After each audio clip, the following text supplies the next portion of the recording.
Thank you, Senator Warner. And now we will hear from Senator Moran for 5 minutes. Chairwoman, thank you. A couple of questions for our SEC nominees, and thank you all for your willingness to serve. And I look forward to developing a solid working relationship with each of you. For Mr. Lizgarga and Mr.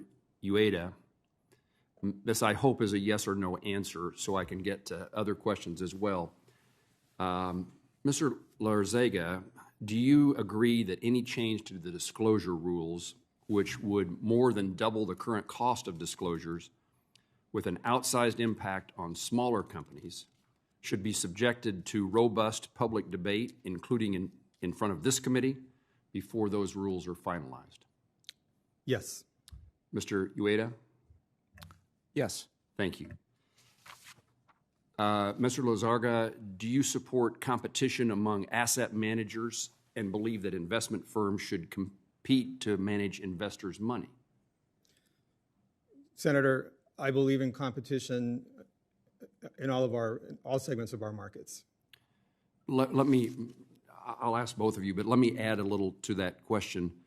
It is related to the following. Do you believe that smaller firms, such as those with less than $500 billion in assets, which seems less than small to me, but should have the same opportunities as the multi-trillion-dollar firms to list exchange-traded products in order to compete and serve investors? I'm not sure I understood the last part of your question, sir. Do you believe that smaller firms should have the same opportunities as multi-trillion-dollar firms to list exchange-traded products in order to compete and serve investors? Thank you, sir. I believe small firms, small issuers should be treated fairly, just like all market participants should be. So, yes, I agree that they should be equitably treated. This isn't a trick question. There's not anything I'm trying to capture here other than to make certain that what I have seen where small firms have been excluded from the ability to compete with larger firms due to decisions made by regulators, I want to make certain that you have an appreciation, that both of you have an appreciation for those smaller firms and will not do anything to disadvantage them and their capability of attracting and managing funds for clients as compared to those large multi-trillion-dollar firms. Yes, sir. I agree with that principle generally, yes. Thank you. Mr. Ueda? Yes. And in fact, I would point out that consideration of competition is statutorily mandated by Congress that the SEC consider. So efficiency, competition, capital formation are three factors that, by law, the SEC must consider in any rulemaking.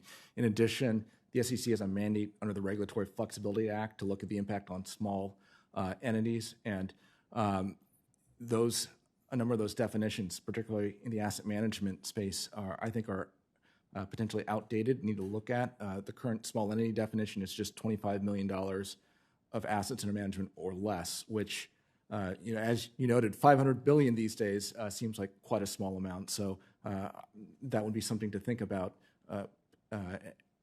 To think about updating those limits. Thank you both for your answers. It's the follow-up to that, which I think, I'll ask you if you'll commit to working with this committee to ensure that smaller firms have the opportunities and necessary infrastructure to compete with the largest management firms by allowing them to offer exchange-listed products. Yes, sir. I commit to working with this committee on all issues before us today. It's a good answer. Yes, I also commit to working with this committee on consideration of those issues. Mr. Barr, in June of 2020, you stated that the continued reluctance of the Fed to force banks to preserve capital in the face of global pandemic and economic collapse. You talked about that circumstance.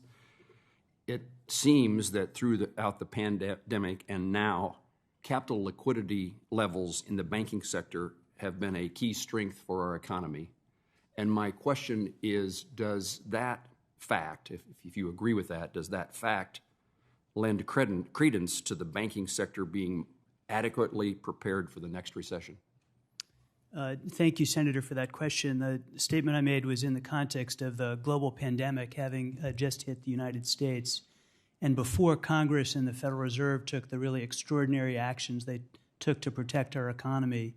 I was concerned that the paying out of dividends and permitting the cash repurchase of shares was dissipating capital when it needed to be preserved. But I agree with you that capital and liquidity today is quite strong. Thank you. And I'm out of time. Thank you.